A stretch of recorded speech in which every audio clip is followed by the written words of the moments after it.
What's up everybody, kembali lagi di channel TCH Movie Edit dan masih bersama saya Mangasep yang akan memberikan rekapan alur film. Dan kali ini Mangasep akan memberikan film animasi kesukaan kita semua, yaitu Finding Dory atau Mencari Dory. Nah, film ini menceritakan kejadian setelah Finding Nemo guys, kalau kalian tahu. Nah, jadi langsung aja nih, kita nggak usah banyak babi bu ya. Langsung aja kita masuk ke alur filmnya guys. And here we go. Awal dari film ini adalah Dory kecil yang menceritakan bahwa ia mempunyai penyakit ingatan pendek. Dory bersama keluarganya sedang bermain petak umpet. Dory menutup matanya, tetapi saat ia membuka matanya, ia lupa guys bahwa ia sedang bermain petak umpet. Yah, gimana tuh pikirnya sendiri. Ia hampir aja lari dari rumahnya guys. Tapi ayah dan ibunya menahan Dory lagi. Ibu dan ayahnya ini berjanji gak akan meninggalkan dan melupakan Dory. Waktu semakin berlalu, di dalam laut yang dalam, dua ekor ikan mendengar sayup-sayup suara. Ternyata suara itu berasal dari Dory yang tersesat guys. Dory meminta pertolongan kedua ekor ikan itu. Dirinya tersesat dan gak bisa mengingat orang tuanya. Penyakit ingatan pendek Dory kambuh. Ia mengulangi kata-kata permintaan tolongnya berulang-ulang. Dua ekor ikan itu berdiskusi nih. Dan saat dua ekor ikan itu menoleh ya, Dory udah hilang. Sedangkan Dory sendiri bertualang tanpa ada siapapun yang menemaninya. Ia terus bertanya ke seluruh penghuni laut karena ia tersesat. Hari-hari Dory dipenuhi petualangan mencari orang tuanya, sampai ia tumbuh menjadi ikan yang dewasa. Ia tetap aja merasa kesepian karena gak ada orang tuanya guys. Sampai suatu saat ia bertemu dengan orang tua Nemo yang sama-sama mencari anggota keluarganya. Nah, jika kalian udah pernah nonton Finding Nemo ya, disinilah awal perkenalan Dory dan Marlin. Setahun kemudian, Dory yang sedang tidur bermimpi. Ia tiba-tiba aja terbangun dan menghampiri Marlin dan Nemo. Dory yang sendirian dan beringatan pendek lagi-lagi menghampiri Marlin. Pagi hari pun tiba. Marlin dan Nemo dan Dory ya berjalan-jalan bersama untuk mengantar Nemo ke sebuah dharma wisata. Dory sebenarnya ingin ikut, namun Marlin melarangnya karena ia takut apabila Dory akan tersesat nantinya. Tapi gengs, Dory memaksa Marlin mengarah dan akhirnya Dory pun ikut ke dharma wisata sebagai asisten dari Tuan Ray. Teman-teman Nemo ini menanyai rencana Dory saat bermigrasi. Maksudnya kalau misalkan mereka bermigrasi, Dory mau migrasi kemana gitu loh. Teman-teman Nemo yang penasaran nih juga menanyai tentang orang tua Dory. Dory ya tentu aja deh gak bisa berbuat banyak. Dirinya gak bisa inget apa yang terjadi dengan orang tuanya. Singkat cerita, dia berenang di dekat sinar matahari dan tersedot ke dalam arus. Dory inget ditarik dari orang tuanya dan kemudian semuanya menjadi gelap. Tuan Ray menemukannya terbaring di pasir dan dia menggumamkan Morro Bay, California. Nah, ketika dia bangun, dia menyadari bahwa dia masih memiliki ingatan, sesuatu yang belum pernah terjadi sebelumnya. Nah, ketika Marlin tiba, Dory yang bersemangat dengan kenangan itu, ya meskipun dia gak dapat mengingat apapun, langsung tancap gas. Nemo mengulangi apa yang dia katakan dan dia memiliki banyak kenangan. Dia mengingat keluarganya dan menyadari bahwa mereka masih berada di lautan. Entah di mana itu. Tanpa tahu di mana dia berada, langsung aja si Dory nekat berangkat ke Morro Bay dengan Marlin dan Nemo mengikutinya. Ya sebagai penjaga aja biar Dory nggak dapat masalah. Nah jadi gini. Si Marlin punya teman seekor kura-kura bernama Crush, membawa mereka bertiga di cangkangnya. Ya, si Crush ini membawa mereka melewati arus California. Mereka melompat dan melihat kapal kontainer yang tenggelam dan sekelompok umang-umang berlindung. Nah, terus nih, ada beberapa kepiting yang mendiamkan Dory ketika si Dory mencoba meminta bantuan. Dan tiba-tiba saja Dory memicu ingatan lainnya. Sebagai ikan yang muda, dia berenang melewati kapal yang tenggelam dan meminta bantuan sekelompok kepiting untuk menemukan orang tuanya yang bernama Jenny and Charlie. Dia berenang sambil meneriakkan nama mereka dengan kepiting-kepiting yang masih berusaha menyuruhnya diam. Dia berenang ke sebuah wadah dan cumi-cumi muncul dan mengejarnya. Mereka bertiga berenang secepat mungkin bersama cumi-cumi yang mengejar mereka. Dory tiba-tiba saja terjebak guys, menyebabkan kontainer-kontainer yang lain jatuh. Dan dalam perkelahian tersebut, cumi-cumi tersebut meraih Nemo dan menariknya ke arah mulutnya. Marlin meraih Nemo dan sebuah kontainer menghantam lantai menyebabkan ketiganya diluncurkan ke tempat aman. Marlin bergegas untuk menghibur putranya yang gemetar dan Dory bertanya, apakah dia bisa melakukan sesuatu untuk membantu? Marlin menjawab, kamu tahu apa yang bisa kamu lakukan Dory? Kamu bisa menunggu di sana, tunggu di sana dan lupakan, itu yang terbaik. Nah gimana, sakit hati gak tuh si Dory? Sakit hati, si Dory memutuskan untuk pergi mencari bantuan dan dia berenang. Gak terlihat. Tiba-tiba dia mendengar sebuah suara berkata. Nah si Dory bingung nih. Dia mengikuti suara misterius itu. Ketika Marlin menyadari bahwa dia berenang, dia keluar untuk menemukannya dan melihat sepasang tangan mengambilnya dari air. Kemudian nih manusia-manusia itu memasukkannya ke dalam pendingin. Singkat cerita, si Marlin dan si Nemo sekarang berada di kandang singa laut. Marlin menyerahkan dirinya sendiri karena ialah yang menyebabkan Dory diculik. Marlin dan Nemo lalu bertanya ke singa laut itu. Dua hewan itu menjawab bahwa Dory pasti akan aman di sini karena tempat ini adalah institut hewan laut. Semua hewan yang sakit di sini pasti akan ditolong dan dirawat. Sementara itu si Dory bertemu dengan seorang gurita yang bernama Hank. Nah, si Dory dan si Hank ini tampaknya sedikit berdebat ya. Karena si Hank ini sebenarnya pengen banget minta label milik Dory. Nah, sedangkan si Dory gak mau karena ia ingin mencari orang tuanya terlebih dahulu. Akhirnya dua hewan itu berdebat dan Hank memutuskan akan membantu si Dory. Hank dan Dory lalu mengendap-endap menuju Destiny. Dua hewan itu lalu melihat sebuah peta dan Hank menyuruh Dory untuk memilih. Dory akhirnya teringat sesuatu saat ia memilih daerah kerang-kerangan. Ia teringat kalau dulu ia pernah bermain kerang-kerangan bersama ibunya. Hank dan Dory lalu berlari saat ada sebuah penjaga yang tiba-tiba masuk. Mereka bersembunyi ke bawah tangga. Nah, Dory yang bodoh melihat sebuah ember bertuliskan Destiny. Ia masuk ke ember itu yang mana berisi ikan-ikan yang telah mati. Hank tentu saja panik dan berusaha menyelamatkan Dory dari kebodohannya, tapi sayangnya ia gagal. Dory lalu diambil dan dimasukkan ke sebuah kolam ikan hiu paus yang bernama Destiny. Destiny ini nampaknya memiliki masalah dengan penglihatannya. Nah, ternyata guys, Destiny ini mengenal Dory. Mereka berdua adalah teman lama. Destiny memberitahu Dory kalau ia datang dari pameran laut bebas. Setelah itu guys, tiba-tiba si tetangga Destiny datang yang namanya Bailey. Bailey ini adalah seekor ikan beluga yang mempunyai penyakit ia tidak bisa menggunakan ekolokasinya. Saat mereka berbincang-bincang, tiba-tiba Hank datang. Ia berniat merebut label Dory kembali, tapi Dory tidak begitu aja memberinya. Ia bertanya Destiny ke arah pameran laut bebas. Destiny memberitahunya untuk melewati pipa-pipa. Namun karena Dory lupa, ia takut untuk berenang sendirian. Dirinya lalu mengajak si Hank dan Hank bersikeras Dory harus memberikan labelnya dulu.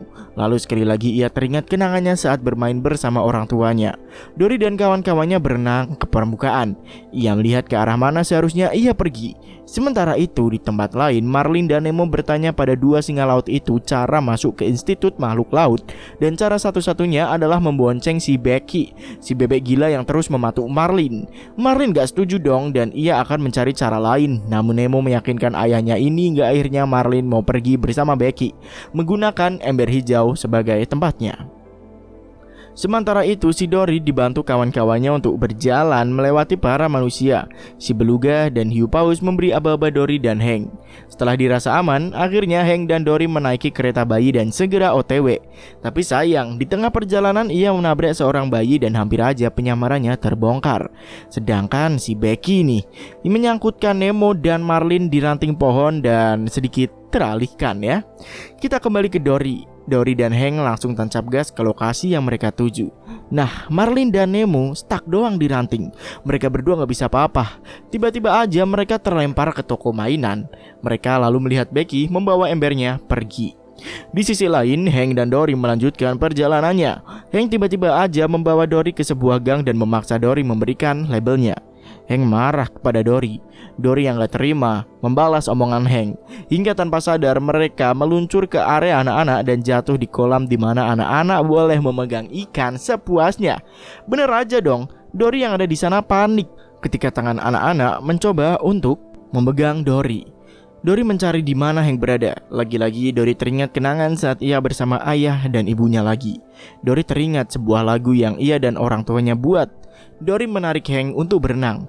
Mereka menuju ke tempat yang dinamakan tangan peremas. Dan tiba-tiba aja satu tangan memencet kepala Hank dan kolam pun berisi tinta hitam.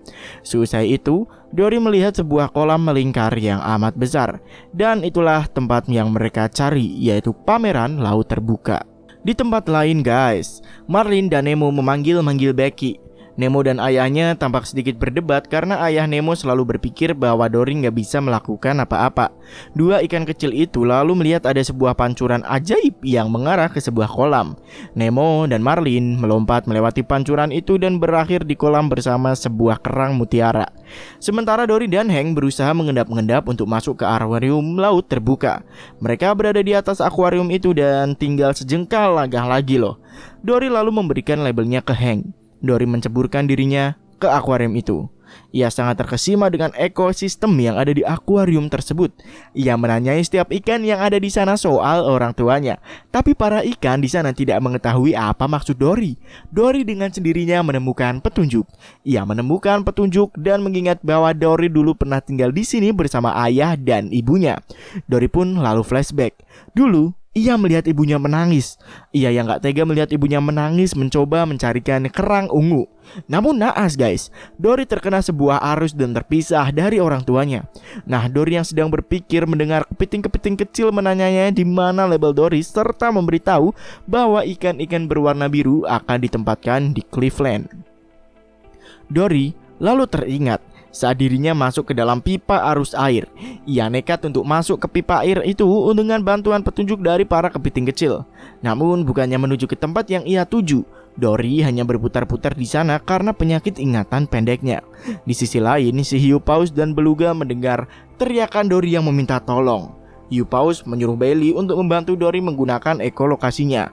Bailey yang berusaha keras akhirnya dapat melihat lokasi Dory. Kawan-kawannya ini menuntun Dory untuk mencapai lokasi yang Dory inginkan guys. Tiga ikan yang ada di sana panik ketika tahu bahwa Dory tidak sendirian di pipa itu. Bailey berpikir kalau Dory akan berpapasan dengan ikan predator. Mereka mencoba menuntun Dory lagi dan ternyata guys, ikan yang dikira predator adalah Nemo dan Marlin. Nemo dan Marlin kagum dengan kepandaian Dory yang bisa berbahasa paus. Dory lalu berkata ke Nemo dan Marlin kalau ia menemukan lokasi dari orang tuanya. Mereka semua lalu melanjutkan perjalanan mereka melewati pipa itu. Pikiran Dory tiba-tiba terbesit sesuatu. Apakah orang tuanya ingin menemukannya? Nemo dan Marlin memberikannya motivasi untuk melanjutkan perjalanannya.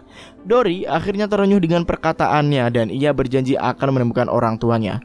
Nah, Nemo dan Marlin tampak sedih karena mungkin aja ia akan berpisah dengan Dory. Singkat cerita, Institut Kelautan udah tutup. Para pekerja bersiap-siap mengantarkan ikan-ikan yang ada di karantina. Nah, Nemo dan Marlin akhirnya sampai di tempat karantina. Mereka melompat dari kolam ke kolam untuk mencapai tempat orang tua Dory. Namun siapa sangka tiba-tiba mereka terjedot kolam yang akan diangkat dan jatuh ke ember pel. Untung aja mereka ditolong oleh Hank. Hank menolong Dory memasukkannya ke kolam ikan yang sejenis dengan Dory. Dory mencari orang tua Dory. Namun sayang sekali nih guys, orang tua Dory udah gak ada di sana. Para ikan berkata orang tua Dory udah meninggal. Dory tentu aja shock mendengar kabar tersebut. Dory terdiam gak bisa apa-apa. Hank lalu mengambil Dory untuk menyelamatkannya. Hank hampir aja nih tertangkap oleh para penjaga dan akhirnya akuarium milik Dory pecah dan Dory terseret air hingga jatuh ke laut lepas. Dory yang sendirian merasa tersesat. Ia berusaha menanyai teman-temannya, namun karena ingatannya kacau, ia tak bisa mengingat Marlin dan Nemo. Ia sendirian di laut lepas. Ia amat sangat sedih. Ia tidak bisa mengingat apapun yang udah ia lalui sebelumnya. Dalam kesedihannya ini, ia melihat sebuah kerang-kerangan. Dory mengikuti kerang tersebut hingga ia sampai di sebuah tempat yang ia rasa tidak asing. Dan saat Dory berbalik, ternyata ada dua ikan yang langsung memeluk Dory dengan hangat. Yah, seperti yang kalian pikir, ikan itu adalah orang tua Dory. Orang tua Dory bercerita kalau selama ini mereka mengikuti Dory. Dory meminta maaf kepada orang tuanya karena selama ini Dory melupakan orang tuanya. Namun orang tuanya Dory ini memberitahu bahwa ia tidak bersalah dan menganggap Dory hebat karena Dory berhasil menemukan orang tuanya. Dan apa kalian tahu, kerang-kerang yang ada di sekitar tempat mereka itu dibuat oleh orang tua Dory agar si Dory dapat mengingat dan menemukan orang tuanya dengan sendirinya. Dory otomatis bangga akan dirinya. Ia memberitahu orang tuanya kalau ia dibantu oleh temannya bernama Nemo dan Marlin. Dory akhirnya teringat bahwa ia meninggalkan Nemo dan Marlin di tempat karantina. Nemo dan Marlin kaget saat Hank ternyata tidak bersama Dory. Dua orang itu kebingungan saat penjaga institut membawanya ke sebuah mobil truk. Nah, sementara itu Dory dan ortunya mencari kembali pintu masuk ke institut tersebut. Dory nampak panik saat ia melihat truk yang membawa Nemo dan Marlin. Dory mencari cara untuk membawa sahabatnya kembali. Ia akhirnya memanggil Destiny atau si hiu paus untuk menolongnya. Destiny dan Bailey bekerja sama mencari keberadaan Dory. Dory tambah panik saat truk yang membawa teman-temannya udah pergi. Sedangkan Destiny dan Bailey berusaha untuk keluar dari kolam dan menolong Dory. Destiny bersiap mengambil ancang-ancang dan mereka melompat dari kolam itu. Bailey dengan keahliannya mencari truk itu, sementara Destiny membawa Dory menghadangnya di sebuah jembatan. Para ikan-ikan itu berencana untuk membuat kemacetan jalan agar truk yang membawa Nemo berhenti. Ikan-ikan itu membuat sesuatu yang lucu agar orang-orang yang ada di mobil berhenti, guys. Ikan-ikan mengajak para berang-berang untuk berhenti di tengah jalan dan berpelukan. Dan benar aja, mobil-mobil yang ada di jembatan itu berhenti semua. Sedangkan para berang-berang lainnya mengendap-endap ke truk dan memasukkan Dory. Dan akhirnya Dory bertemu kembali dengan Marlin dan Nemo. Nah, singkat cerita, para penjaga akhirnya mengetahui kalau truknya dibobol. Semua ikan panik. Nemo dan Marlin memanggil Becky dan menumpang ke ember milik Becky. Tapi Becky yang bodoh malah meninggalkan Dory sendirian. Nemo dan Marlin yang udah di perairan bertemu dengan orang tua Dory, sedangkan Becky kembali ke truk untuk menjemput Dory. Dory yang ada di truk mengajak Hank untuk kembali ke laut. Dory menceramahi Hank. Karena terlalu lama, Dory akhirnya gak sadar dan truk kembali berjalan. Hank yang ada di dalam berusaha membuka pintunya. Truk berjalan semakin jauh dari laut. Dory dan Hank yang ada di dalam mencari cara untuk membuka pintu. Mereka akhirnya menemukan cara untuk membuka pintu darurat dan mengagetkan para supir. Truk pun akhirnya berhenti. Hank serta Dory berhasil mencuri truk tersebut. Hank sebagai supir dan Dory sebagai navigator. Makhluk laut itu melaju dengan cepat, tak peduli dengan para polisi yang mengejarnya. Sampai akhirnya mereka menceburkan truknya ke perairan dan para ikan-ikan terbebas dan kembali ke habitat mereka. Singkat cerita, waktu telah berlalu. Ikan-ikan itu sekarang hidup bersama sebagai keluarga di samudera. Ikan-ikan itu menolong Dory untuk belajar mengingat dengan baik. Dan di akhir film, guys, kita melihat flashback Dory bersama orang tuanya. Dory meminta izin ke orang tuanya untuk bermain bersama ikan-ikan lainnya. Dan di akhir film, Dory serta Marlin melihat laut lepas bersama-sama. Selesai. Terima kasih teman-teman udah menyimak ya serekapan seadanya ini ya. Sederhana tapi semoga bermakna. Dan thank you banget nih buat kalian yang udah mau subscribe, like, serta meninggalkan komentar. We love you guys. Baiklah, Mang Asep pamit dan sampai berjumpa di recap selanjutnya.